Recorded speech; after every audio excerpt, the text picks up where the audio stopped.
U ambasadi Republike Srbije u Vašingtonu 20. februara održana je promocija monografije Bilo jednom u Marylandu, autorke Biljane Regan, Šapčanke sa američkom adresom i parohijanke Crkve Svetog Luke u Vašingtonu. Već više od decenije Biljana posvećeno prikuplja i čuva srpsku narodnu nošnju i kulturnu baštinu.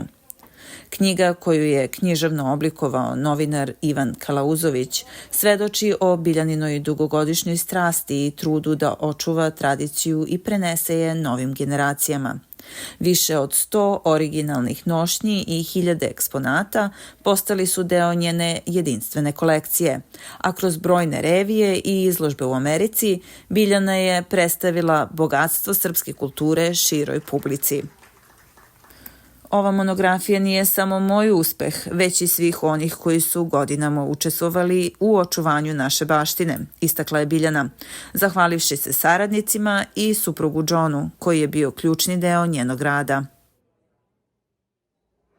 Pored promocije knjige, posetioci su imali priliku da uživaju u izložbi fotografija tradicionalnih nošnji, dok je posebnu notu večeri donela pesnikinja Dragana Dana Argirović, koja je Biljani posvetila pesmu Svetionik.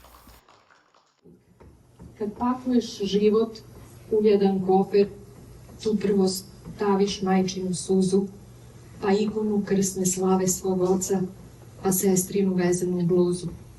Preplivaš onda okeanom životom i bore puštaš umesto korova u zemlju gde molitve koje ne razume roj tuđih bogova.